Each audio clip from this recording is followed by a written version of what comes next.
The City of Angels is black and gold. You are listening to the Heart of LAFC podcast. And now, Joseph Zacher.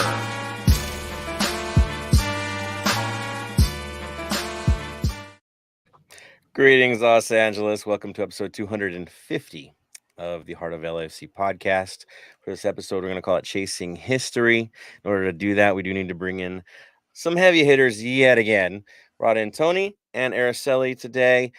Sadly, Bam could not be with us. He has a very special occasion, and so he'll be back with us next episode. I'll leave it at that. He will tell you all when he comes back. Ha, ha, ha. All right. So, he'll be back. All is well. All is well. But we'll see him. Now, 250 episodes in. Pretty wild. I know it's a milestone episode. You're like, what? You didn't do anything crazy? Did anything special? Nah, we did it Heart of LAFC way. We got a game tomorrow. It's business. We got to take care of it. We got to talk about it. Let the boys create all the fireworks. That's a celebration enough for us. If they get another win, we'll take that as a green light to keep on going, right? I mean, it's what we do. We cover LAFC. So I will say this before we get into it. I am thankful for all of you that have come on, that have supported us through all these episodes. And here's to many, many, many more, and hopefully celebrating at the end of the season. So we'll leave it at that. You guys definitely get into it today. We're looking forward to the comments before we get into the mix. Do it. Don't hold back, but we are into it. Tony, how are you doing today, sir? Doing pretty well. Enjoyed the victory on Saturday. Enjoyed some fun time with Fresco at his little brunch gig. And yeah, it's been a great day and can't wait for tomorrow because it's, like I said, the season's coming down, but I want more football, and this is the best way to do it. And they gave us a show. Right. Total show. Beautiful show. First half funky, second half, yeah, that was LAFC and then some. But we'll get into that in a little bit because there is some breaking news to talk about. And of course, the other breaking news, Araceli is in the mix. She has survived MLS All-Star Week, the runaround of runarounds, crazy interviews, takeovers of Dick's Sporting Goods. It's just all this madness. So before we get into all the news, I'm going to actually throw it right to Araceli now, putting her on the spot. One, Araceli, how you doing? Two, how the heck was All-Star Week? And I'm doing good. And to be honest, I'm actually still kind of recovering a little bit because I think I talked for almost like a week straight. At least that's what I felt like. So my voice is a little so sorry. Apologies in advance if I kind of go in and out a little bit here. But I mean, All-Star Week itself was just an incredible experience all around. I mean, I couldn't be more grateful for the experience itself. 4 full days of nonstop excitement, fun, networking. Over 500 media members from around the world made the trek to Minneapolis. So, as I said, just nonstop talking, nonstop networking. I mean, there's just so many people in so many walks of life, of course, because, we all don't really think of we be in this type of situation, but there we were. So, but I mean, All-Star itself, I got in Sunday right away. Events happened, as you said, at Dick's Sporting Good at one of the local malls. They had Liga MX veteran Luis Hernandez in attendance. They also had 3 MLS All-Star legends in attendance. So to see them in action and actually get to meet them was great. And then Monday, popped it right off with training first thing in the morning, media day. Everybody gathered at the field. It was just pure craziness. You had all the clubs, PRs, managers there. So them trying to pull the players after the game, or after the training, I should say, was a little chaotic, but we survived. And then, of course, moving on, you had the skills challenge on Tuesday. Then you had the event itself on Wednesday, and just like a bunch of random events kind of sprinkled in between it. I mean, I'm not really one to promote my Instagram, to be honest, but I highly recommend going to check it out to see all the videos that I put up from all the different events. And I mean, I honestly, I could sit here all night and tell you stories nonstop, but really, it was an incredible event. And much thanks to you, Joseph, for letting me use this platform to, not only interview our guys, but just to kind of expand the fan base a bit more. You're one of us, Araceli. If any of us wanted to go up there, it's on. You're part of the Heart of LAFC family. There's no question about it. You had to be there. You're the closest one anyway. You were the correspondent that could make it, so it was awesome that you could. Do remind everybody how many hours of drive time though it did take to get back and forth to Minnesota. From Kansas City to Minneapolis, it was 6 hours and 23 minutes, I believe. So roughly 12 hours in total of driving. Now, I will say on the way up there, I did get caught in the thunderstorms of the great state of Iowa. So I had no choice but to spend the night there. Thankfully, I was able to catch the LAFC game that Saturday night. So couldn't complain too much. But as I said, roughly a little more than 6 hours. You have a feeling that might have been a little divine intervention. They're like, Araceli, take a break. You have a game to watch. You just have to do that. There could be a tornado, but you got to watch some football. But you know what? It sounds like it was an amazing journey, especially as a soccer writer. You know how we are in this to get into that kind of access and that kind of world and to see the legends mix with the current stars. It is very special. It's also special to realize how old MLS is, right? This is one of those reminders when you see the different levels of legends. um Cup winners. I think Tony Sane was one of them that you were talking with, and like that guy's what, 96, 98 MLS era. It's wild stuff. Luis Hernandez, we know what he's done in the past, and um all good, I mean, really. And what the coverage that you sent our way, and even on your own account, it gave us a real good idea as to how well it was run in Minnesota. And basically how good things look between both Liga MX and MLS. The game, was good, entertaining, back and forth. MLS did take it, of course, but it could have gone either way with finishing. I mean, to be honest, and it was good to see that both sides were taking it quite seriously, both on and off the field, knowing that they are representing, and having you there for all of us to view. Yeah, it just kind of brought it home, and really kept us engaged from out here on the West Coast, having to do that. And yeah, it is good to see the boys playing. That's for sure. And I appreciate hearing that because not only was I there as media, but I was also there representing the league. As some people know, I do help do the socials for MLS Next Pro. So it was almost double duty in a sense. Like I had my responsibilities for the podcast, of course, but at the same time, since we had a lot of MLS Next Pro players participating in the skills challenge, I had to do kind of switch over to that role for a while in order to promote our players. But at the same time, like you said, with showing the age of the league and the age of the players that were there, it was literally watching my childhood in a sense. Because at one of the events, you had Heath Pierce, Kalen Carr, Kobe Jones. The list just went on of former players, and getting to meet them it's one of those times like you just don't think it's going to happen, but it did. Like, pinch myself, right? Yeah, definitely one of those. And you know what? I hope, for the next one, hopefully it's not too far away from you. Hopefully maybe we'll get you out there again for another great trip. Could be us if it's on the West Coast, but definitely it's good to see it.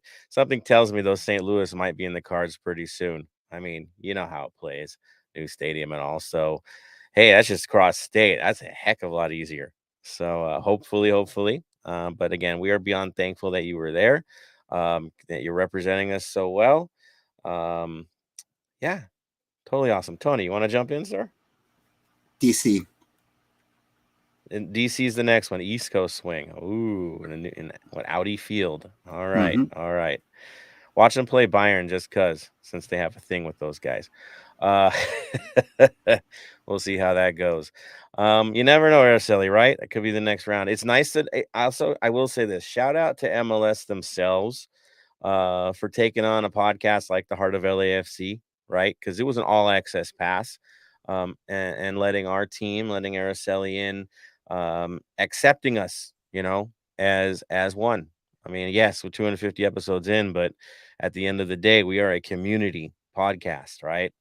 We're not Oh, we're for not the sure. pros here. We are, and we're proud of that, being community. And to have the league take on not just the pros, but take on the community, knowing that the importance of that and the grassroots vibe of it. Good on MLS, smart move by them to keep us all involved. So And I thank would you, just say Araceli, real for being quick that. on that Mhm. note, the league, they definitely did take care of us, not only for the podcast, but just for all the media members in general. Like there was no you could tell they thought of everything because they had shuttles for us. There was food provided for us. Um, Numerous staff was on hand, so if we had any questions, not only about the city but at the stadium. So yes, thank you to the league for guiding us and just helping us really. Yeah, outstanding.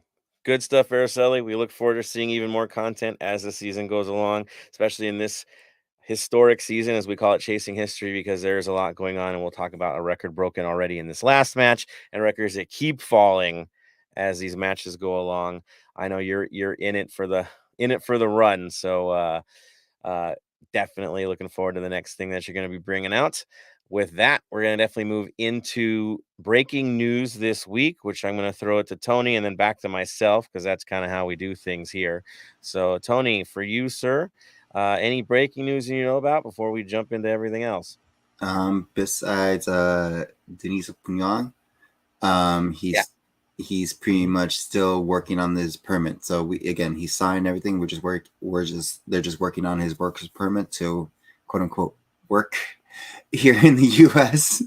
is the best way to say it. And the other thing is, of course, do you want to talk about Rayito Araceli, or do you want me to talk about it? I mean, you could talk about it if you want. There really is no update. So, No, Nothing it's really. mm-mm. I mean, there's one. he was seen in Go for training it. today. That's really the update. So sources seem legit. It does seem like there's offers back and forth. It does seem very real. That's what I'm getting. Certain journalists are still talking it up on Twitter, but now it was, first said, oh, within 40 hours. Now it's like, well, it might eventually get done.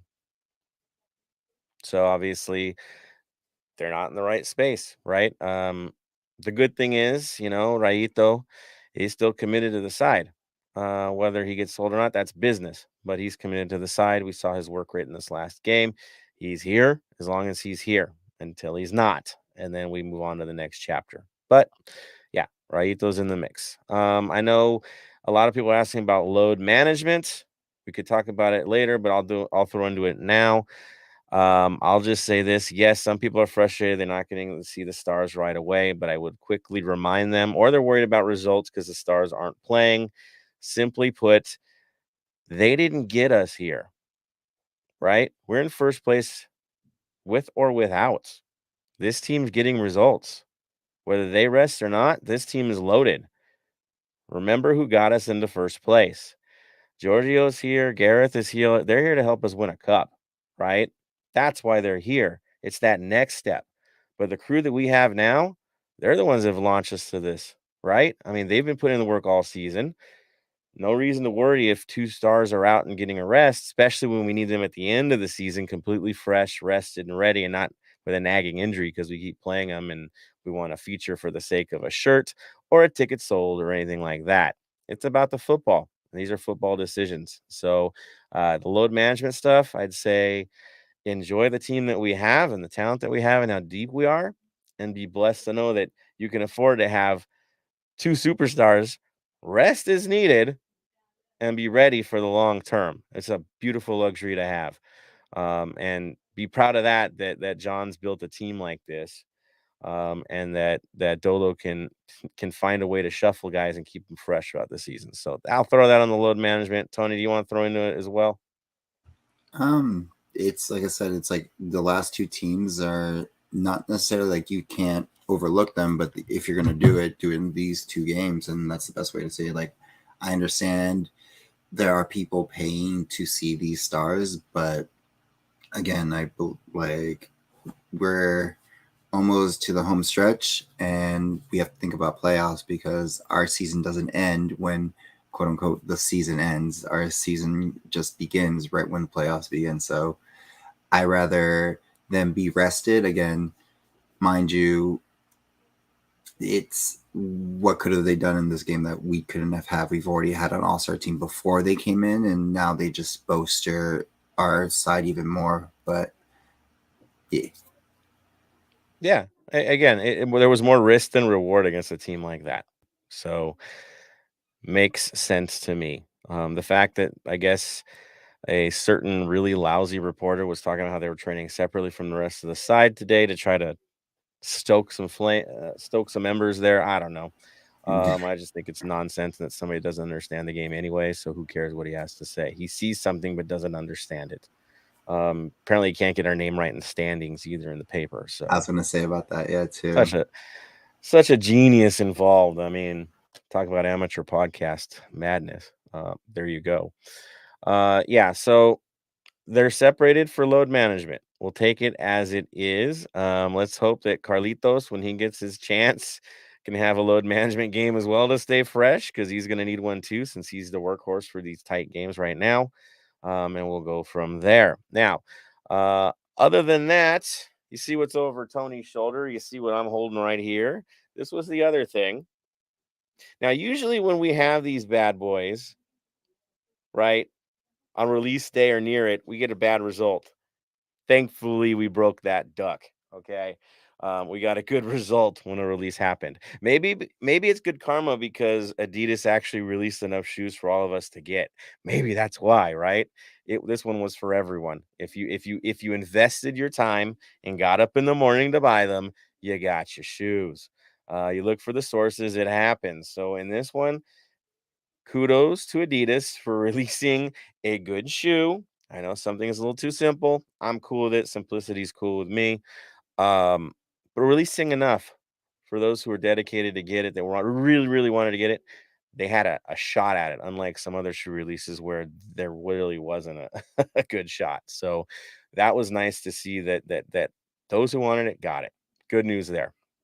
Outside of that, breaking news, not much else outside of jumping into Charlotte and DC. So that's exactly what we're going to do and talk about the tale of two halves. Ultimately, when we're talking about lineups, yes, the big story was Bale and Chiellini getting a rest, not even dressing for the day, just getting an overall rest for the day, which made perfect sense. The other beautiful thing in this match to me was the fact that Segura got to start and play 90, right? Put in the full effort. To me, that was refreshing to see as well. Other lineup stuff, Hollingshead was on the right side instead of Escobar this time. That was a little different, but not that different, right? We've seen that before. And Rodriguez, of course, got to go in for this one. We haven't seen him, it's nice to see him back in the lineup too. Again, boys getting cycled in, cycled out. It made perfect sense. Yes, it throws some folks off, but it's just really nice to be a deep side. And, when your options are a Poku next after him, you can't be too scared about things. So there was that. On the other side of it, amazingly enough, Charlotte decided that they wanted to come and play in the first half. Wasn't quite what we were expecting. And I think it shocked us in the early stages of this match and threw our timing off like, oh, this is what they're going to do. They're going to hit us low and then counter hard. And the lineup looked a little bit different than what they normally do. Looking at three guys up top to try to break things open and catch us on the counters, knowing that we were going to play them. Thing is, they did get a chance or two. It did pay off on the early part of the game. They got some corner kicks, so that was working out. But other than that, first half, not what we all wanted to see. Not the most entertaining tactically. Yeah, they're playing a bit of a chess game, but overall, not the entertaining brand that we're used to seeing, and we're not really used to seeing a shutout for a half either, which is a little odd for us too. So I know, high flying, high scoring, and Charlotte holds us for a half. Yep. So they ran with us for 45 minutes. Tony, you don't have any highlights from this one, right? I mean, really? From the first half, Yeah. no. After the first half was kind of like they did have chances, like we said, and they countered they counted us. They caught us off guard, but like you said, so again, repeating. That's the only thing I just literally repeat what you just said. It's repeat and watch. Yeah, it's not the prettiest moment, but thankfully that doesn't last too long when we get to the second half. Of course, I think the highlight of the first half was probably Snoop Dogg. Let's just say it. It was Snoop.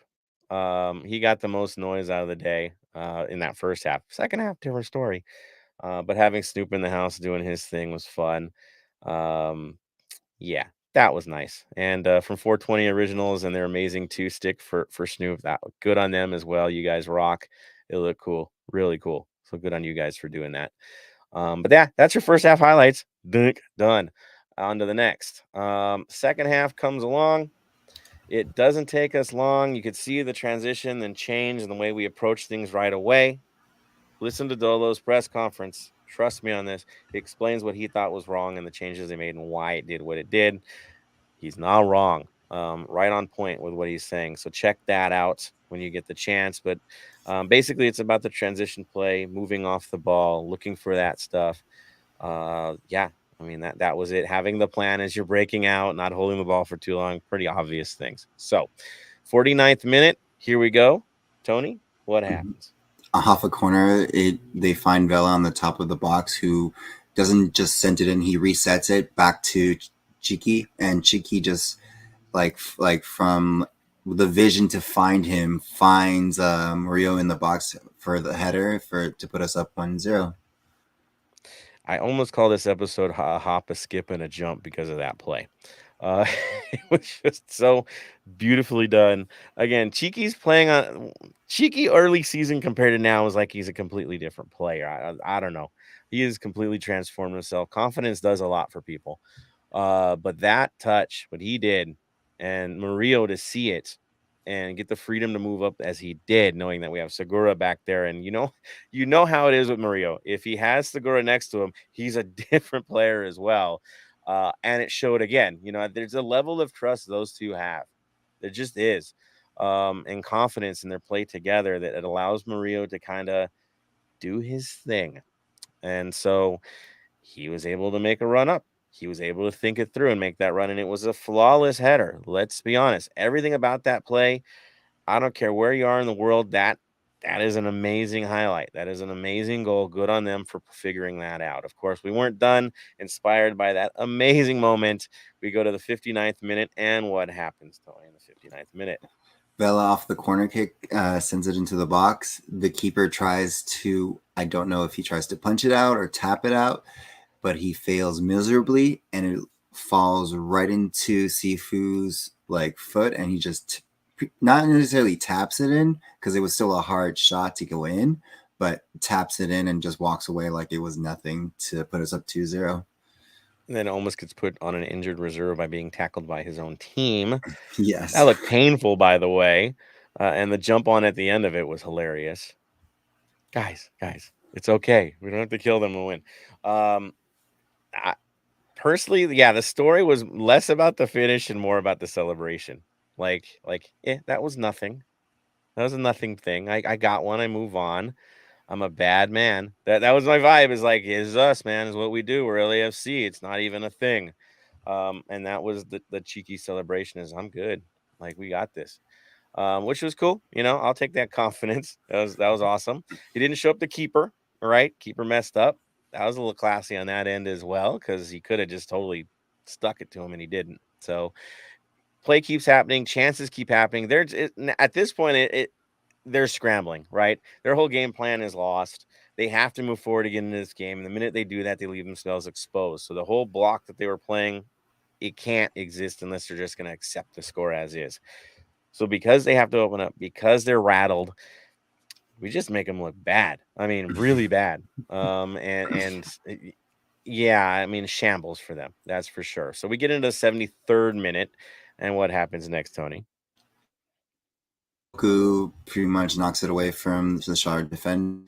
Knocks it to Sifu, and Sifu finds those pretty much wide open in the eye and frozen. You're a little bit. Yeah. So yes, as he says, 73rd minute, Opoku knocks away from a Charlotte player, right? Sifu. Yeah. I'm throwing it off there. See, I'm skipping around now. So Poku Yeah. battles. So Yeah, makes it. Yeah, man, it is all messed up. Okay, play happens, which makes him look bad again. You got it now? Yeah. Yeah. We're on the 76th minute, I'm guessing, since you guys Mhm. got me on that one, since I did my Yeah. computer in a shot. So Oboku battles for the ball, takes away from Charlotte in their territory. Passes because I have to build this whole thing up. Passes Chicho, who backflips it back to Blessing. Blessing takes it to the top of the box, stops to find Hollingshead, but Hollingshead dummies it to an overlapping Escobar. Escobar passes into the middle and finds Chicho for a 4-0. Beauty, beauty, beauty. Everybody running, everybody moving, everybody doing what they have to do on a team that's in disarray, making them look like a bunch of cones out there, making it look too darn easy. Let's be real. And we'll take that. We'll take that. Again, guys, certain guys on rest, other men stepping up, looking good. We get into the 90th minute +2. Final moments, sir. What happens there? Opoku finds the header pass. He heads it over to find Blessing one-on-one with the keeper with the defender on him. Shoots. It end up getting blocked by the keeper, but it ricochets to a Charlotte defender. That ricochet just rolls back into the goal, and pretty much the 5-0 into it. Again, that was Blessing's goal, but they counted as an own goal. Let's just throw this out there because we can go right into the reactions now. We have a 5-0. It looked pretty easy in the second half. Some things that were kind of interesting to me is this should have been 7. I don't be that guy. I'm gonna be that guy. They were having a laugh towards the end, right? Our guys are just playing the game, and the other ones are burned out. But they're taking chances that you're like, would you normally take that in a tight game? Right? The chip shots and stuff like that. Nah, you would have finished it. And then Blessing, there's a few plays where he took a shot rather than passing for the easy one, where if the score wasn't what it was, you know what he's going to do on that play. It's just guys taking liberties at this point because maybe they want to get on the board, you know? Is that a good thing? Is it a bad thing? I'll just say this, it's swagger. And sometimes swagger is a good thing. If it's like this, I get it. If it's tight, y'all better not do that. And I know this team, the way they've played this year, we're not falling for that stuff. So good on the boys for having it. It's nice to have these high scoring games. Let's just hope we didn't burn it all out against this team before the next match. So that's about it. On Blessing again, I'm sorry for the guy to not get a goal because I thought for sure he was going to get one. Yes, it was an own goal. It is what it is. But yeah, overall, they did their job in the second half. They learned their lessons from the first. Second half goal madness once again, substitute madness once again, that we just seem to produce every time we make changes. It's a beautiful time to be an LAFC fan. Araceli, your thoughts on the match? I have to be honest, I really did not see the first half of the game because I was watching Sporting be demolished, as always. But I'm glad that the second half at least made up for it because I don't know if anyone was following me on Twitter and you saw my live reactions. There's just no excuse for Sporting anymore. So I'm very thankful for LAFC. I'll just leave it at that. There we go. I mean, we are thankful for what you did to Carson, though. Right. So we'll take that. Fair, but Yeah. when you have a 2-goal lead and then just yeah. Yeah. If they could only have LAFC's second half, I know. Tony, your impressions of the match, sir? It was what we expected. Is as high caliber as a team we are, this is what we expect to go against the lower table teams. Don't overlook them. Show them why we need to do what we need to do. These are the times to make mistakes, also build chemistry with the team who haven't been playing that many minutes, and see who needs to get back to quote unquote full fitness, full 90 minutes, like Segura and everything like that. So these games, luckily it's in a time when we need this, because again, we're going to talk about DC United coming up soon, and it's going to be the same thing. We need to continue this trend of we need these points, continue destroying the teams that need to destroy, so it makes not just keeping first place for the West, but overall for the supporter shield. Sorry. There we are. Good stuff. All right, so we're going to transition this on to the stars of the match. You're like, what? Bam's not here. We can at least share our own stars for this one. And I know there were some votes in. Bam will handle it on social media. I know. So I'm looking at stars of the match for this. I'm going to throw it to you, Araceli, first. Where do you fall on your stars of the match? For my stars of the match, I voted for Cifuentes, Murillo, and who did I do? Crepeau, because Crepeau, he was just blocking all those shots, keeping LAFC in the game. Cifuentes, for obvious reasons, he scored the goal, he made the plays, and Murillo more or less for the same. Excellent. Tony? Opoku's my 3 because he did all the dirty work for every goal, was there for every moment. Number 2 would be Sifu, again, being there for the passes and also the goal. And the last one is Cheeky. Same thing, there for the right passes, doing the dirty work, doing everything that needs to get the win. Nice. Looking at, I see Ben here, Ben Verhen, on Twitter. I'm going to throw him up because this is another Heart of LAFC alum. Love you, Ben. He put 3 votes to Cifuentes, 2 votes to Palacios, and 1 to Crepeau for the shutout. So there you go. On my end, I am really torn on this one. I got to be honest. There's just so much good out of this one. I'm gonna go. Ben's makes more sense to me than most, but I'm gonna say it this way. Sifu number 1, he was everywhere in this match, doing everything, and it was required of him. Palacios 2, composure, man. Composure wins the day, and he has it. And then this is where I'm gonna throw it. I love to give to Max for the shutout, but I want to give it to Segura. You're like, well, Segura. The man puts in the 90 minutes. He keeps things organized back there. He allows Murillo more freedom in the game, which lets us turn things around in the second half as needed.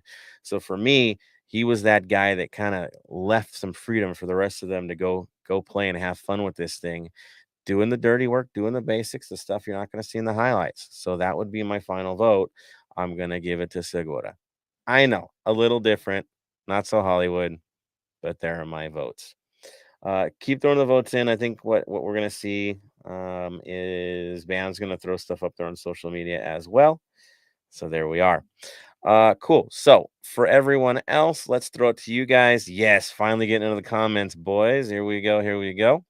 Let me get your reactions. And thank you all for throwing the reactions out here to us.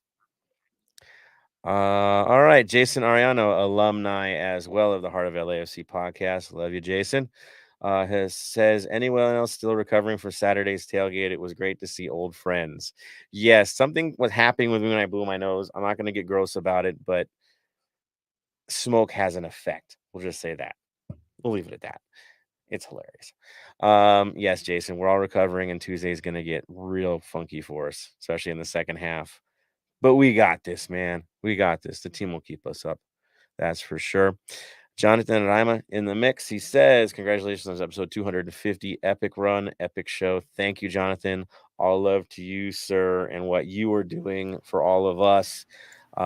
Jonathan, as you know, podcast master over here, the voice of voices, counsel for 3252. The man's just busy, people.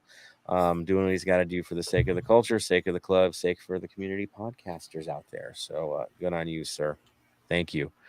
Christopher Gomez in the mix. What's up, sir? Smalls enjoying the 5-0 win. There we are. Daniel Angel says 5 goals. What is this? Hockey, baseball? No, man. This is LAFC. The other thought I had for this episode was calling it "Are You Not Entertained?" Right? Because that was definitely swords across, man. It could have been more. It could have been 7. It should have been 7. That's how good they played in the second half. The thing is, 5 1/2 is just absolutely bizarre. Let's be honest, but we'll take it. We'll take it. Smalls is dancing. Good old celebration. Daniels, yes, missing Bam. We are too. It does feel weird not having him here on the episode today, but for good reason. Jonathan says, yes, and Araceli tonight. You got it. You got it. Again, our traveling, supporting member of the Heart of LAFC. Bam, there he is. Sorry for missing today, everyone. But as everyone knows, happy wife, happy life. And the future wife's birthday is today. So spending a day with her. There you go. Happy birthdays all around. Let Bam reveal this to all you. Beast is in the mix as well. There we are. Oh, Beast, you're gonna chase him away, man. Calling for his a little Bam on the way. Now we just need Bam back in Southern California, people. That's what we need. Ox is in the mix as well. All love to you, Ox. Another one, alumni as well. We did a Midwest pod with him. And Papa Ox is my man on my left. So yes, all good things there. LOC Beast. Yes, Araceli is a road warrior. She's a trooper. I'm interested in football collection you got. I think he's looking at those soccer balls back there going, what's going on? But yes, you must have collected some good stuff from All-Star too, right? Oh yeah, I definitely got a lot of goodies. It was insane. What is your most prized possession from this trip? My most prized possession? Mm-hmm. Let me grab it. Hey, there we go. Here we go, guys. Props. Some of us got shoes. I think Araceli is going to actually trump us right now. Here we go. Here we go. I already know what it is. I have a feeling I grabbed the wrong one because I do have a few of these, but Charlie was giving out these scarves at the Luis Hernandez signing, and El Matador actually signed one of these. Yes. So in the mix somewhere. I'm trying to find it, but yes. I just love the design. Accidentally sent it to me. No. So I will say this. I actually like the warm-ups from Charlie this year for the Mexican side more than the actual game jerseys. But I did love the design where you're featuring all the city teams. It was really cool to see. A really cool look. I think, again, there it is. Autograph right there, El Matador. Jealous, Tony? Are you jealous? Yes. There we go. But, talking about swag, Tony's hiding over there with some cool swag that I don't have, right? That bottle's pretty cool, man. Not gonna lie. I think it's pretty awesome. LAFC, the LAFC Adidas water bottle, metal too. So little SSM originals. Say that, originals. So yes, good on that. Love it. Now half our listeners are deaf. Thank you, Tony. All love, sir. Good stuff, guys. I love the swag, but again, I like what Charlie did this year. It was a good run. That's for sure. Here, Joseph, I'll throw it to you real quick. In your scarf room right there, which one is your favorite scarf? Basically all the ones I've done with exchange with other supporters around the league, and I do have a lot of them. Some fun ones to me, probably the Boo host from Omaha. That was really cool for my Midwest trip, especially with the great run they did this year. I got to hang out with those guys last year, okay, before they won the whole thing, right? And then the next year doing the whole run. So that's been fun. I know I got County Line Coalition. Thanks to Tony. We were meeting up with those guys for the Open Cup. I love the Open Cup collection. I do. The lower division teams, probably one of my favorite all time is Detroit City FC. I like those more than the big clubs. I really do. Because that's community. That's real football to me. Is seeing these teams in towns not as big, or teams developing into something bigger with the hopes of someday being an MLS, or just doing their own thing. And making it work, getting soccer specific stadiums, to me, that's what I cherish the most. So yeah, anytime I can exchange with a supporter, I can see something I got at the draft from MLS. Those are the best to me. Exchange scarves are always the best scarf because, again, it's all goodwill. So that's what I'll say. So look at the Bujos. I love that scarf. So there we go. Thank you, Araceli, for asking. Beast, he says, Tony, you need LAC artwork portrait canvas next to your Madrid one. I agree, man. I think we have a north end violation on one of our cameras here. I'm just gonna throw that out there. Oh my god. North end violation, one. sir. I'm gonna give you a Heineken t-shirt, dude, if you keep it up. Do you not see the supporter shield with all the jerseys and that's all canvas? I do have one. It's beautiful. It's beautiful. Yes. Off screen though, but it's beautiful. Gotta mess with Tony. Gotta mess with. There he is. There we go. Now it's on screen. Beast, are you happy now? All right. Christopher Gomez, what's up with B-Rod? B-Rod doesn't even know right now. Things are in there. We're hearing movement, but we're not moving as fast as people thought it would be. So maybe he misses this round and we get him for the rest of the season. Who knows? It couldn't hurt us, that's for sure. Beast looking for cats. Oh yes, cat on screen. There we go. Let's see. Oh yeah, B says seeing those B-Rod graphics in America colors made me sick. It didn't make me sick though. Many of us it did not make sick. It was like, well, okay, next chapter. That's where my head's at. Is he's had his run. Okay, if he's ready to go, he's ready to go. Ooh, Jason, that's a good question. Do we see John McCarthy start tomorrow? I wouldn't be surprised by it. I will say that DC is more deceptive than you think in relation to Charlotte because they're not the same team that got him in the position they're in. I'll throw that out there. But yeah, John needs more minutes. John plays well for us. I thought he did great against Club America and got better as the game went along because, dude, you need minutes. So we'll see if he gets to play. Mark Lopez, 5-0 like the police. LFG, there you go. Beast also says they can call it load management. I call it smart management. Me too. I'm with you. Ox also looking for J-Mac to start tomorrow. Love it. Beast, I don't understand why certain fans complain about the Bale or Chiellini not playing. Again, guys, you know what it is? Those of us that were there before are cool because we'll be here after too, right? Because it's more than just individual players that mean it to us. And some are kind of new to it, you know. They're coming for a reason. So hopefully we convert them on full time. Even beyond that, bigger family the better. But yeah, you know, people want to see stars. No need to complain. Look at the results we got without them. We have the capable squad without them involved. Having them is a luxury. Yes, it is. Oh, I like this. Good one from Beast. 2022 team versus 2019 team question for the entire panel. Do you guys want to see LAC break the points records? Because I do. They deserve it. I'll just be the first to say they need to because our record was already broken. So we need to get back. That's our record. So that's where my head's at. And I will honestly say this. This is a better team than 2019. All over the pitch.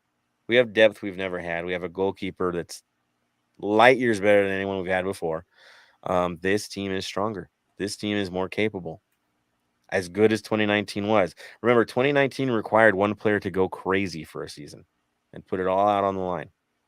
We don't need that anymore. This team gets goals from everywhere. And that's your big difference in why this is a more complete team going into the playoffs than that team was. There's my take. Tony, your take on that? We just need 7 games, 7 wins. We have it. Not anymore. Oh, wait, no. Sorry. Mhm. Austin won, didn't they? Sorry, Araceli. Yeah, so 7 is the story. It's 6 now because we got our result. So it's 6 away now. Yeah, it's like we have to win 6 games and we have the record for the most points and everything. But again, I want the points. But at the end of the day, we've already had that trophy, and I'll call it a trophy because it is a trophy. We need the final one, which is the MLS Cup. So those are what my eyes are on right now, and seeing how we develop our players moving forward. But I think that you can't touch this 2022 team at all. Like 19 will always have a special place in our hearts, but 2022 is, you can't touch it until the next one. Heck of a lot of style on this side, that's for sure. Araceli, your take? I agree with Tony that even though the points are nice, the supporter shield is nice, at the end of the day, just need the MLS Cup, really. And when you try to compare both teams, I don't think there's really that much comparison. I mean, you already kind of said it. This year's squad is so much stronger compared to 2019. We have all the pieces there. We're even benching Bale and Chiellini already because of load management. So as long as they can keep their heads straight for the remainder of the season, hopefully we can finally see them lift that cup. Yeah, not gonna lie. I think that's the hardest thing when you have a team that's as talented is to keep all the egos happy, right? The men happy. because minutes are limited, and that's very hard for a player to take. Is they want to feature, right? This is their career. They need the minutes. And now you're being told that a player like Escobar, right? I mean, this guy won an MLS Cup. He scored a game-winning goal in MLS Cup for Atlanta, and you're telling him that you're only good for 60 minutes right now because you have to shuffle lineup. That's a hard pill to swallow for a good player. It is. But the promise of having potentially the best season in the history of MLS, and getting that ring, guess what? Most, if not all, are going to be nodding their head like, all right, that's the mission. Let's do this, because that's worth a heck of a lot more than a few extra minutes. And thankfully, we've got the right soldiers in place to get that done. And it seems, if you see the way the locker room is, if you see the way they work together, the buy-in with this squad currently as it is seems ready for that sacrifice. So we're lucky, very lucky. Tony? And then also the 2019 is I don't want to say it, but I'll say it, is the last true winner of the Supporters Shield, beating every team in the MLS, because ever since then, we don't play everybody since then because of the expansions and everything else. So that was the last true playing everybody, beating everyone for points for the Supporters Shield. True, and just look at the two teams we're playing this past week, right? Charlotte, we're not going over there. DC, we're not going over there, which to me is very odd. Stole some road trips, people.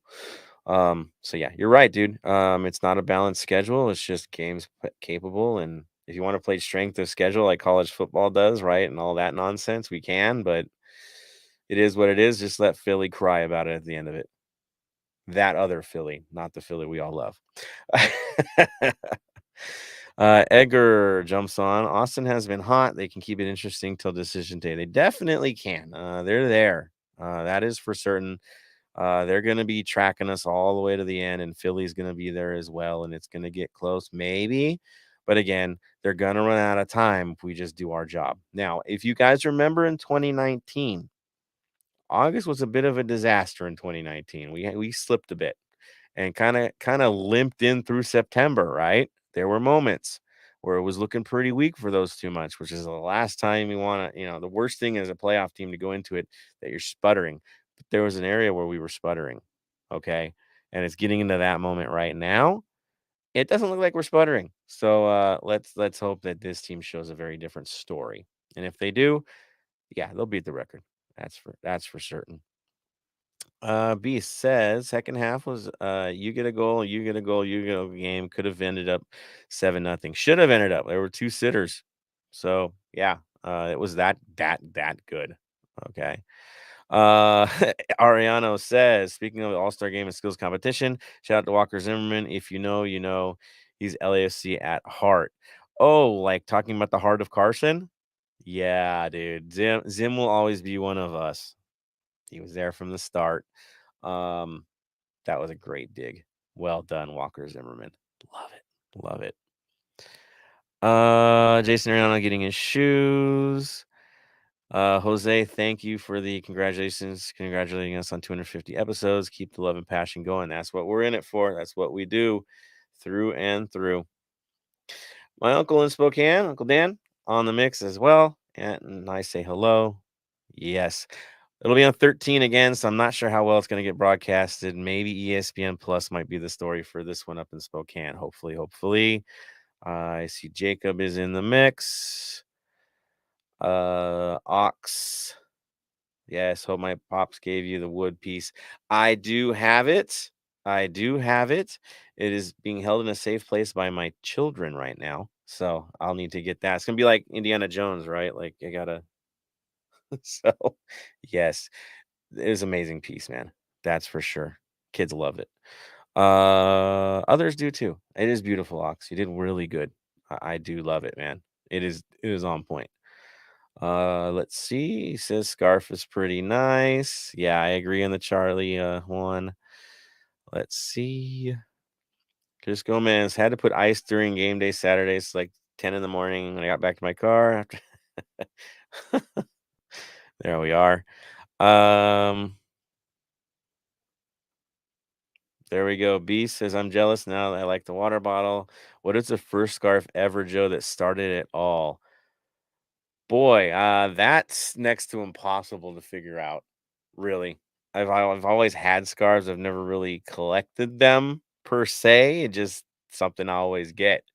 Never really thought of it. Never really displayed them until we did the podcast. To be honest, they were just taking up a lot of closet space. So first, I mean, probably Black Army ones are pretty darn old. I got some Germany ones, definitely some USA national team ones that are really old. Those are pretty ancient. But yeah, it's hard to figure out which one. I got a lot. Tony, 1996 DC United was better until we win. If we win the MLS Cup, then it could be a better story. But I will say this: 96 was an awesome team. They were a great team. They were playing how many teams? A little different. A little different. I'm not taking away from 96 DC. Those guys were absolutely amazing. They were. But it's hard to compare them these days. It really is. They were the best of their era. The run that DC United had back then was something to me, the real juggernaut of the league. Now that we get to play them, and it is highly, highly unfortunate that they dropped off the way that they did. I think it's a bit of a crime, and I do hope that they become the beasts of the East again one day. I really do, and maybe this rebuild that they're under will get them there. But yeah, for DC, early MLS DC, yeah, man, it was fun to watch, and I do encourage people to check them out. But this team now has the potential to be even better than that. So we will see what happens. Edgar says 5 wins, 5 ties gets us there too. Yes, it does. Yes, it does. Javier says this team is solid. We have a lot of depth in all departments, and I think that would be the difference between 96 DC and us. Is depth is a little bit different. Again, different era. Don't want to take away from them at all. They're amazing side. Daniel Angel, 84 points. Let's do it. Ox says, I'm really hoping we make it all the way this year. Want to travel to watch our guys play for the Cup in person. Yes, travel to Los Angeles to play for the Cup. That is the plan. That is the plan. If every game's at home, gotta feel good about it, and that's what it's looking like right now. Javier Delgado Jr. says, I think in the past players looked for Vela to make it work, make the workload, and relied on him to uplift them. I think now every player uplifts each other. They'll look like they take on their roles seriously. They do. Again, it's different, a different build. And Vela has changed his role to fit with this team better too, knowing that he can't be that guy anymore. A distributor actually doing a little bit of both for him has turned out to be an absolute godsend for all of us. To have him play setup more is changed his game. He's much more dynamic now in this role, even though he was that crazy goal scorer. The system we want to play, what he does now helps us even more. Sounds weird, but really they're more complete because he's changed his game plan a bit. And Wolf in the mix. Good stuff. All right, guys. Thank you for the comments. You guys are amazing. We're going to move on now to club and community news with Tony. What you got for club and community, sir? Nothing really. Like I said, it's a good quick turnaround. Tailgates, it's going to probably be BYOB. So there'll be some of the supporters there and hanging out. Get there as early as you can. I know it's not a ideal Tuesday, but that's how it's for all I got for club and community at the moment. Okay. Not a whole lot. Just go out there to tailgate tomorrow. Have a good time. It's a 7:30 start, so it's a little bit later. So be careful, people. Moderate. Look out for each other. Get into the stadium in a good amount of time so you're not rushing to get to kickoff. Make some noise. Make it happen. Again, we're playing a little bit of MLS royalty in this game. Historic royalty right now is a different story. But go out there and do it. This is their only visit to town, so it's good to see them. Seriously. All right, let's get it to the Black and Gold Vinyl Club minute. We were going back and forth on this, and we're like, North Carolina, man, North Carolina, what are we gonna do? Now, this artist, thank you, Tony, for nominating this artist. I kind of want to give it to you on this one. Do you want to take it? You were the guy nominated. No? All right, I'll run with it. I think more LA with him. But yes, I guess North Carolina roots. So we're gonna go with George Clinton. Yes, that George Clinton. P-Funk All-Stars. Yeah, right. Best costumes ever by anyone on stage. We'll just throw that out there. And of course, The album we're going to go with is 1982 Computer Games. Who's talking computer games in 1982? George Clinton's talking computer games in 1982. And the song that stands out the most, which is totally fitting by the guest that we had at the last match, of course, was the Atomic Dog. Thank you, Tony, for that as well. So we're going to go with Computer Games by George Clinton this week. You know what we're talking about with Atomic Dog. If it's not already playing through your head, I don't know where your music history's at, but there you go. Good stuff, wild stuff. I think he recently played at the Bank, if I'm not wrong. I might be wrong, but yeah, George Clinton, good stuff, good choice. And that's our North Carolina connection. Well done, guys. All right, let's get into the DC preview. I know we don't want to drag you out too long on this thing because y'all got to get to the game tomorrow and get your rest. So let's go into that. Let's see. Oh boy. Moving through. All right. Oh, that was weird. Our branding went funky right now. So there you go. Boom. There we go. DC United. Bam usually kicks things off. I'm going to be kicking it off for him in honor of Bam until we get him back on. So basically, run a form for DC. And I know everybody looks at their record and goes, God, this team's worse than Charlotte. We're going to get even more. It's going to be even crazier. And I will tell y'all to slow your roll. Okay, yes. Last 5 games haven't been pretty. They have 1 win in their last 5. They have 1 tie in their last 5. But looking at the scores are a little bit interesting. They lost 1-0 New England on the weekend. It was a close game. It was back and forth. There were chances for DC, but there's their biggest problem is the dudes cannot score. That is their biggest thing that you'll notice. The last 3 games, goose eggs. That's the reality. And the other weird thing is they lost to Charlotte and Charlotte 3-0. So you're like, see, they're trash, man. They're not going to have a chance against us. It's not going to be a competitive game. And again, I would tell you to slow your roll a bit. It looks bad for them, really bad. 24 games played, only 6 wins. Bad. But it's not always been the same team. They've had a lot of changes recently, which makes them a very different team. So you can look at the record, you can look at the current 5-game form, but it's a work in progress for Wayne Rooney. It is. It really is. And why I say it's work in progress, let me just throw out some names here that they've brought in since May. Just recently, they got Christian Benteke. They got David Ochoa from Salt Lake. Yeah, that guy. I don't think he's going to start, but that guy's going to be in the stadium. What? Victor Paulson from Schalke, his second foray into MLS. He was in Red Bull and didn't go so great, but he's looking pretty good here. Ravel Morrison from Derby County. These are all July signings, by the way. Miguel Berry from Columbus, Martin Rodriguez from Altai, Rafael Romo from Leuven. You have Christopher Durkin from St. Truden. Got him in March. And then, of course, the guy that entertains me the most on their team, and I don't know why he doesn't always start all the time, Taxi Fontas. And so there are new faces in this squad built to try to rebuild and get things back in order. So, yes, things haven't been great for them, but you have to understand they're a work in progress. I will say this. It is not the same as Charlotte.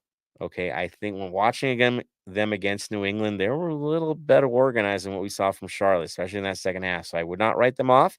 Should we win? Yes, the trends look like we should, but with caution. We'll say that. All right. Other things that are very interesting, looking at where they're at, they don't score a lot outside of the box. They don't maintain a lot of possession. They're very counterattacking. You have to be in those moments. Overall record against DC, we never get to play these guys, which is really strange too. We only have a 1 win and 1 draw record against them. That's it. We don't see DC too much. It's kind of sad. We should see more DC, but the way the records are, that is how it is.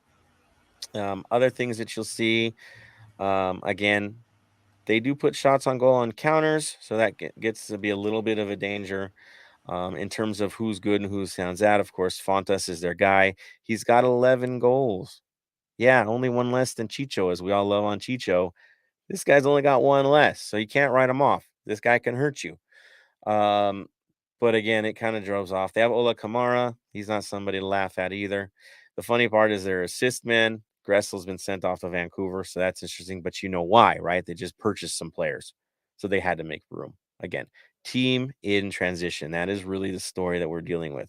So I give it to you, Tony. If you're going to do the good, the bad, and the ugly, throw it out there. What do you got? There's not that much good going for it as the rebuilding process. Well, the good is you guys get to see Wayne Rooney heading the whole thing. So I know Scarf and Philly are trying to get the field seats to go watch and get as close as you can. But like I said, like DC United has lost four straight away matches and being outscored 13-0 in those, which is crazy to me. It's nothing been great with them. It's at this point, it's like the good for us is we get to rest, we get to see where our players are going to move forward for it, and we'll see what DC is going to put out. Again, we can't overlook them. You never know. Teams can surprise us no matter what it is, no matter what side of the table is, because we are LAFC and we are main stage. We are to show you what we can do so you cannot overlook us again.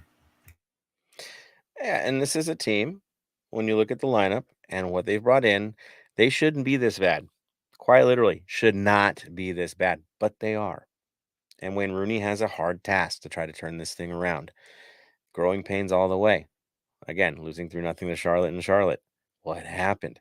And this is what this team does. One thing that you do notice, though, is the goals aren't there, but they limit Taxi's minutes, which I don't know. It's a thing. I think, though, now that Rooney's there, you're going to see a change. He had some injuries, too, at least little things. So, yes, they limit his minutes. Now, looking at potential lineups, again, the big names of who's out, who's in really does tell the story. I mentioned Christian Benteke, but reality is he's doing the same thing our new signing's doing, right? He does have his work permit, right? He's farther along, but they're slating him to start against Philadelphia, or at least play for the first time against Philadelphia on the weekend. Yeah, that's right. We don't get to see Benteke. Would have been kind of cool. Would have been more of a risk for us. But yeah, he's slated to make that his big match. I guess good news for us standings wise and all that. I mentioned Paulson. Since coming back, he's looked pretty decent from Schalke, so a good thing.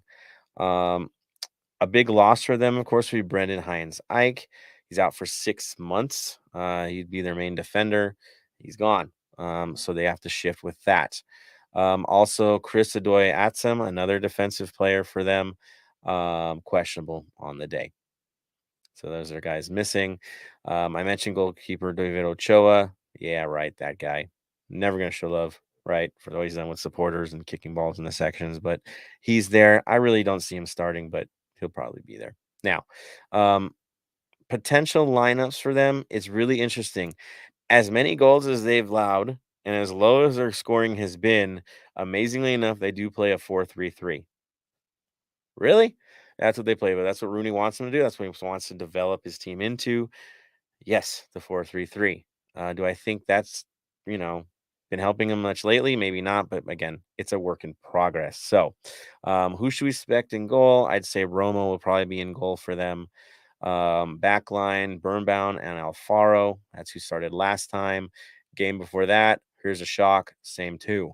On the right side, we have a familiar face in Andy Nahar, who has his moments. Okay. Sometimes he has some amazing games. Other times it's a laugher. But he's probably going to be on that side every game, except for when Adoye-Atsem's healthy. That's when you see Nahar knock you minutes. On the left side, probably going to be Smith or Gaderi, depending on who's fit for the day. So those are your options there. I'm kind of leaning towards Gadiri for that part. Paulson will be in the middle. That's his job. Durkin to the right of him, Morrison to the left. I don't think any change there. That's what you're going to see up top. It could be either Kamara or Barry in the center. Okay. I'm thinking they lean towards Kamara on this one. Rodriguez on the left, Barry actually on the right, or Hopkins on the right. I would lean towards Barry in this case. You're like, well, what about Taxi? Well, Taxi had limited minutes. He only played the second half. So could he be the guy to start up top? If he does, he does. And then you see a shift. Who would I want to see? At least if I'm a DC fan, I would definitely be Toxie as their leading scorer. Will he be the guy? I don't know, because they're really weird with his minutes. It's odd. It's just plain odd. Um, but that is what we see. Am I going to predict him to start Taxi? Yes, because he had limited minutes. So there you go. Tony's like, man, all these lineup madness, dude. It's them. I know where they're at. Yeah, not the most exciting thing. I know Bama and I usually go back and forth at this moment, but on a team like this, in the moments they're in, yeah. Other subs you might see, Jackson Hopkins might come into this thing. Theodore Di Pietro might come in for Nahar. Again, Nahar's not the youngest guy in the world, so you might see that change happen. Kamani Smith might come in as well for left side of D.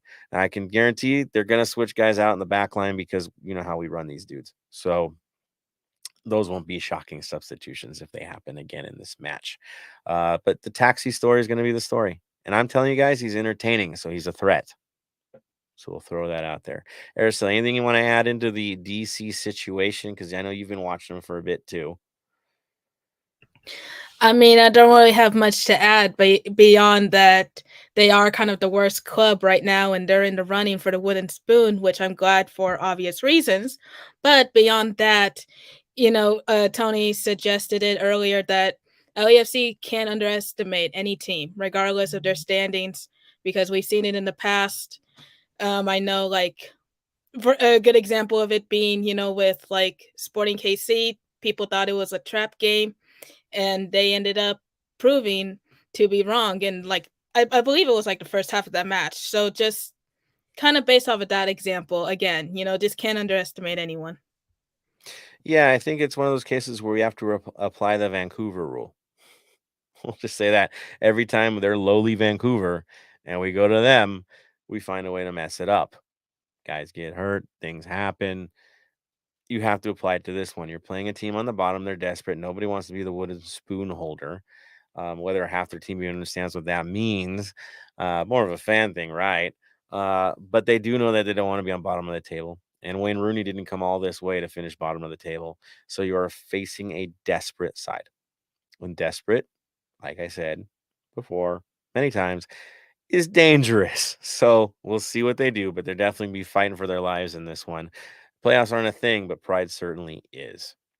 All right. Which brings us to us, knowing that we're playing the bottom dwellers, and we just beat up another lower level team. Let's be real. What do we do in this match? How do we approach this match? I think suggestions are already there that the load management is going to play a role in this again. So I throw it to you, Tony. Do you see Chiellini or Bale getting minutes in this thing?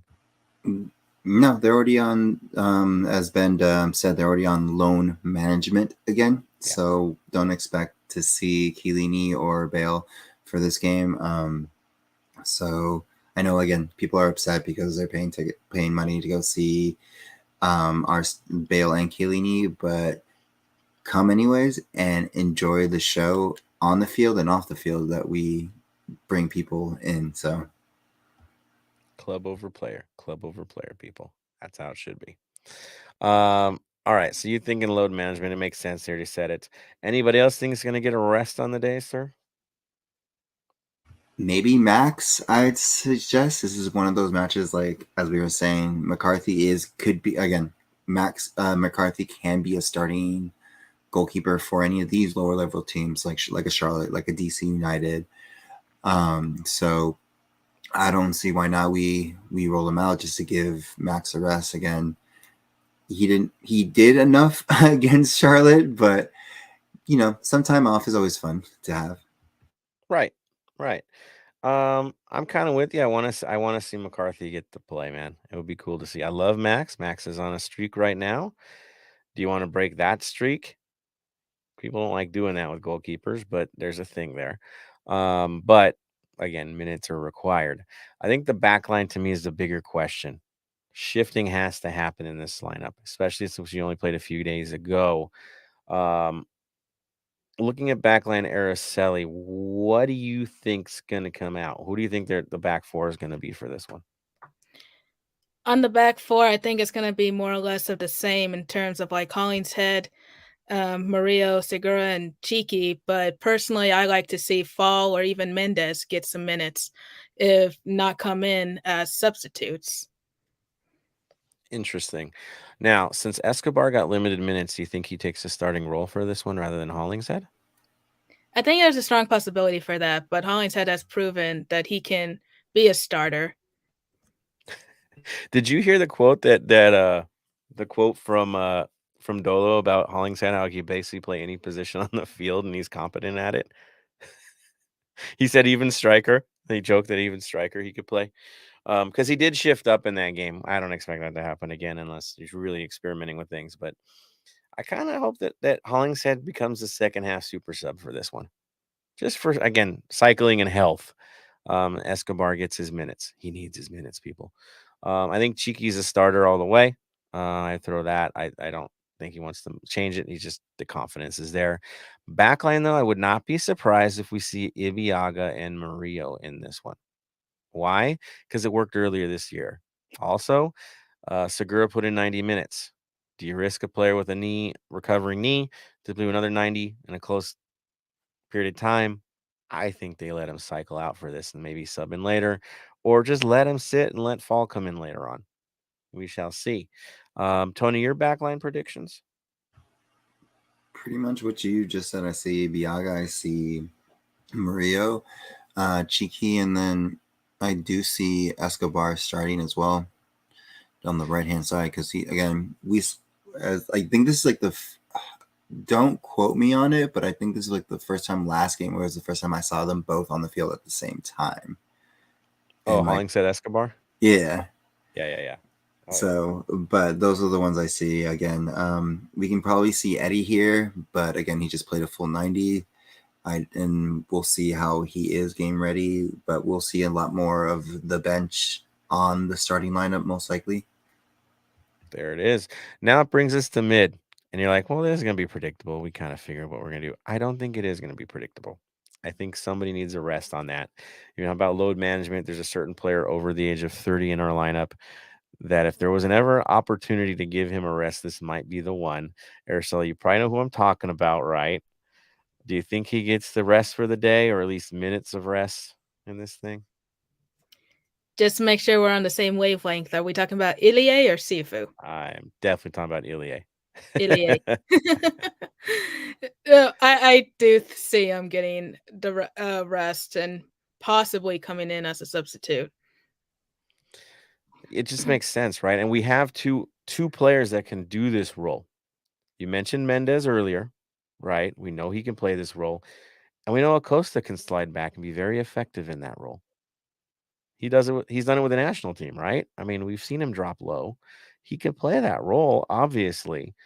And Acosta, let's be real, he needs minutes. He's had some time missed in the past. I know he's probably gonna be out of play. Do you think Cifuentes starts as well, Araceli? Kind of feels like a given, right? I feel like it's a given, but I like to see Sifu get some rest. Okay. I just don't feel it though, right? I mean, he might. It would make sense. It would make sense. Tony, what do you? You're shaking your head. What do you think? I think Sifu keeps going. Again, he's still young. Not as like 19 or 20, young 20s, but like young enough where he's still in his prime that he can probably go a good, I say 60 minutes in this game. And it's also bolsters his selling possibility because again, he's been linked to a couple clubs up in Europe as well. So I think, yeah, Sifu was. Yeah, Leeds, exactly. So we need to talk about it in breaking news, but yeah, that was another rumor, people. Yeah, I think again, for very obvious reasons, they're gonna want him on the field. But then you have the other thing. If you shift Acosta back, it depends if it's Mendez or Acosta. If you shift Acosta back, does that leave Latif or Mendez? So that's the other thing, is who's that third midfielder? Does Blessing get his start, or do you see Mendez and Acosta out there at the same time? Probably Mendez and Acosta. Maybe Blessing, depending on what Dolo wants to do against this DC United squad. Again, they're not the greatest in scoring goals, but if you want to kind of like command the mid and kind of be more defensive, those are the best two options to do Acosta and Mendez. If you want more of an attacking flying forward, you probably put Blessing in. Right. And against a team that's also playing a 4-3-3, and transition is going to be real in this one. Speed game may play a role in this, especially since they're not as fast as us. So, yeah, it should be interesting.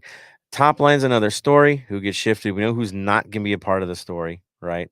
Bale is not a part of the story. That simple. Brian started the last game. Opoku did not. Do you think the shift for this one is Opoku now gets the nod and Brian gets the seat? I'll start with you, Tony. I think Opoku does get the start, but I also believe Brian gets the start as well, because and maybe Vela, like, just do the, I would say Opoku, Chicho, and Brian, the front three. Wow. Okay. Again, yeah. Okay. Interesting. Araceli, where's your head at on this one? I think there's a strong possibility that Opoku will get the start, even though it was kind of rumored that the last game was supposed to have been Rayito's last game with LAFC, considering the deal isn't really done yet. We could see him start. You never really know. And even though Bale and Chiellini are already on the injury report as questionable for load management, Sharondolo did say in the presser earlier that both of them haven't been 100%, that they're both experiencing normal aches and pains, and they're going to more or less be a game day decision if he's going to include them or not. So What a game day decision, right? I will say this. How many times have we actually fielded a questionable player this season? Yeah, none from Tony. Ursula, do you remember any questionable players actually getting minutes in a game? not that I can really think of. Yeah, I just don't. It doesn't seem like a thing with Dolo is to take a risk on a guy when you have a team like this. I think they're going to rest him. He's going to say questionable. He's going to say maybe because it throws off DC. Right? It throws off our own fan base as well, as they're not sure what the lineup's going to look like. But yeah, how does DC plan knowing if they're out or they're in, or we don't know. So that would throw it. I think, honestly, I do think Vela and Chicho just start and Opoku goes in for this one, but limited minutes for Vela. If he gets more than 60, I'm shocked in this game. And then B-Rod comes in and they shift things around. Again, because they always shift the lineup anyway up top. So that would be my take on this. I don't see Vela sitting, not if the other two are also sitting. Someone's got to be a leader out there. And if Ilya is not out there, you need a leader out there. So that's my take on that. Tony, your final thoughts on lineups? Yeah, like I said, we'll see who's going to get the rest, who's going to start.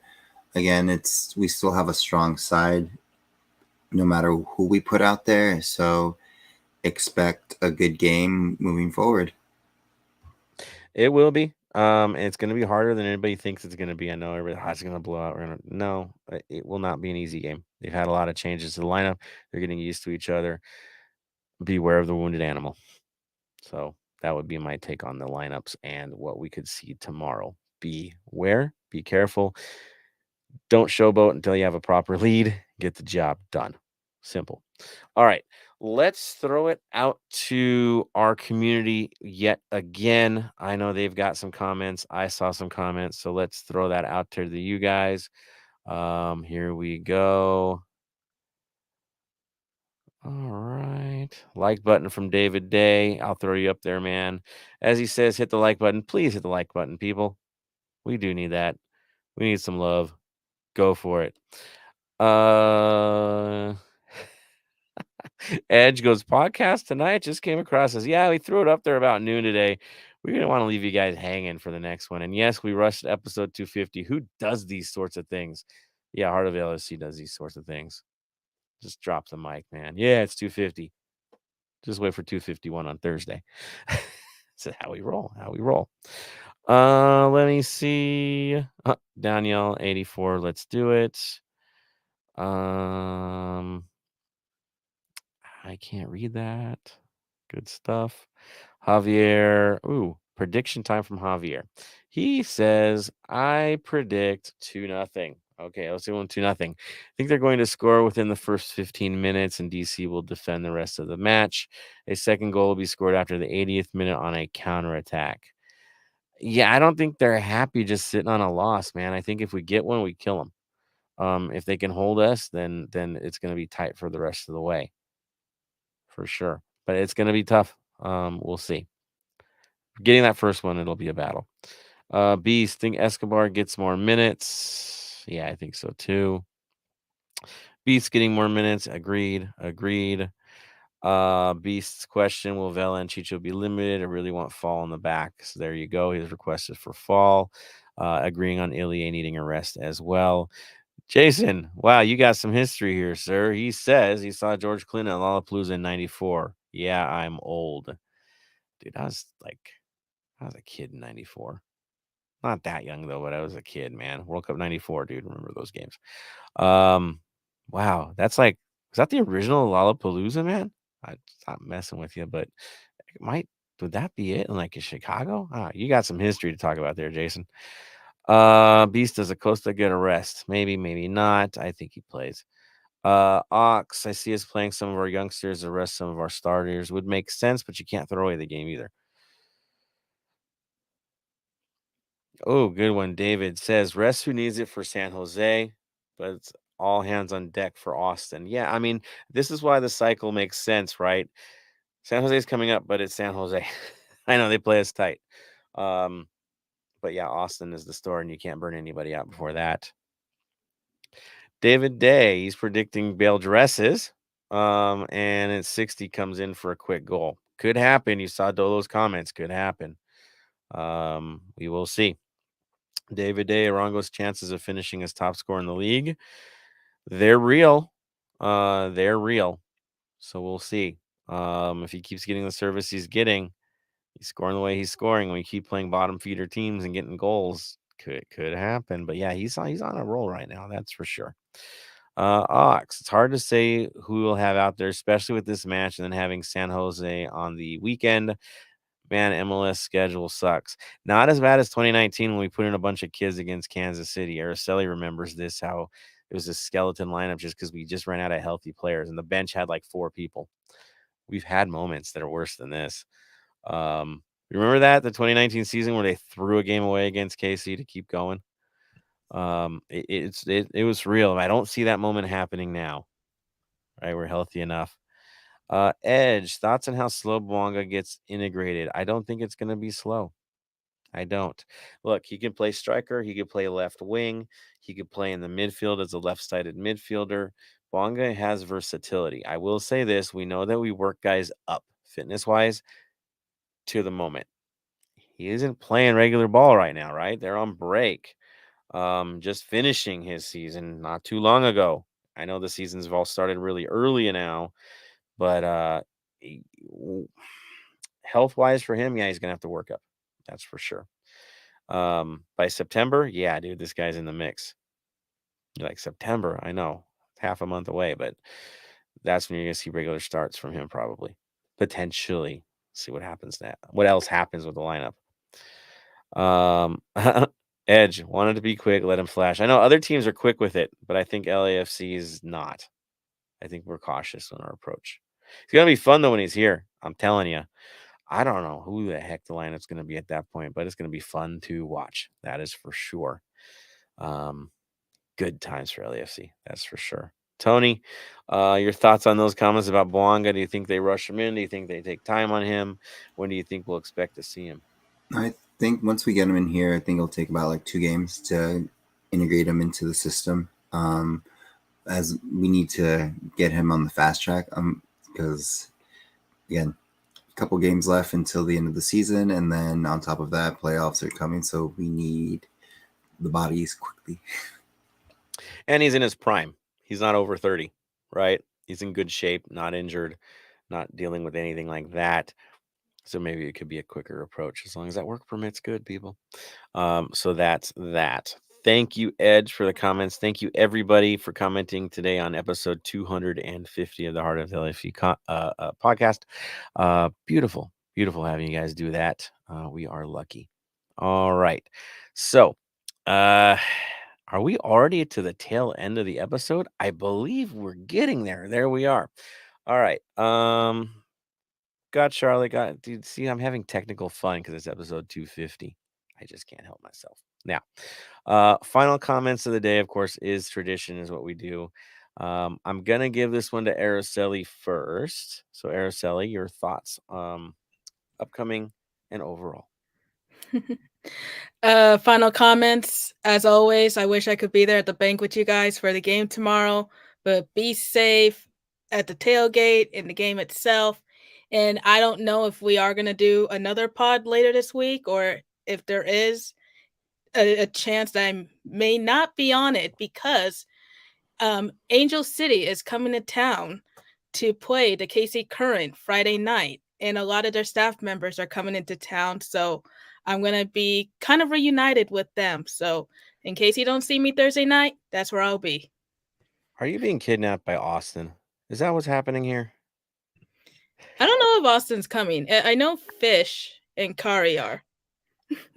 Hey, they're awesome. Good people at ACFC. That is for certain. So you're gonna have a good time. Well earned by all. You've seen the work they've been putting in with ACFC, selling out these games, getting it done. So good stuff. Have a great time with them. Totally understood if you're not on the pod. Totally understood, Araceli. I'll Love let it. you Have a know. good time I'll let with you them. know. You deserve time to enjoy as well after this crazy road trip. So all good things. All good things. Now, I'm going to throw this over to Tony. Tony, your final thoughts on episode 250 and overall. Final thoughts is check up on, like I always say, check up on your friends, see how they're doing. Always good to check in, see how mentally they are and stuff like that. We're still going through a lot in general. Like I said, last 2 years messed us up pretty badly. So check up on them, see how they're doing. Say hi, grab brunch, dinner, breakfast, whatever you want with them. The other thing is also let's make this about the culture, about supporter culture and everything, because we are a supporter podcast. Again, we're here because of the team, not because of the name on the back of the jersey, but in the crest in front of it. That's all that matters, because players will come and go. It doesn't matter how big they are, how good they are, how monumental they are. All that matters is that team wearing our colors, supporting us supporting them, and then them supporting us. So remember that every time you go to the bank, and think that it's more about the players and the club. Well said, sir. Well said. So, as he said, I'll piggyback on that. As an LAFC supporter, is all about the colors, man. It's the black and gold. That's why we're here. They don't run, they don't change, they don't fade. They're us. We make those colors. The community made this team what it is. The community will be here before and after players. That is how it's supposed to work. We just hope that along the line, as we celebrate with these amazing players that we do have, especially this year, that we keep a few guys along with us for this ride, even after they go. Definitely a big tent here in Los Angeles. We are the future of football. We are the club that truly represents this city. And so for all of us, to all of you, we're just thankful that you're with us and taking this journey, especially jumping on 11 p.m. for a random supporter pod doing our thing. So on that note, I look forward to seeing a great result tomorrow and seeing all you folks out there doing your best to show the culture. It's noticed. Can you tell? You guys are just representing us amazingly well, especially the North End. Seeing the lights all around the stadium. Apparently, we got the wave now. Spectacle is upon us. I know Tony's like, oh, wave. Hey, man, they're engaged. I'm not so big on the wave. Be big on the wave. It's a thing. He's saying, no, it ain't the culture, but it's the stadium. And for the rest of you guys, for episode 250, thankful. That's the word of the day for me. Just the fact that we can still be on this, that we still have Araceli, Tony, Bam, Ben, Ox, Jason, Christine's been on. We've got the boys from Sin Filtro doing their thing, helping us out from time to time. Jonathan, Philly, you name it, they've all been in here doing it. Marcus with his creativity. I just lucky to be a part of this whole crazy culture. So thank you to all of you guys. I know I haven't named all of you, but if I did, it would take another 2 hours. So I will thank you personally. Yes, Tony. Also, speedy recovery to Reimer from BAM. Let us remind us that you're recovering. So just shout out to Reimer from Shoulder to Shoulder to get a quickly recovered from. I don't even know what it was. I just saw it at a glance ago, but I just want to give you just a quick speedy recovery, man, and I hope you get better quickly. For sure, speedy recovery too. Love, man. Hope you get better soon. And Bam, enjoy your day. Enjoy your day, sir. I also want to give a shout out to Slip. Thinking of you, man. I'm hoping for the best, sir. We'll talk soon, brother. Probably at the stadium tomorrow. Let's be real. So there we are. And cool. From me to all of you, of course, before we leave, we have to do the tradition. So Araceli, word of the day. Stay golden. Tony? Stay golden. And for me, to all of you, stay golden, Los Angeles.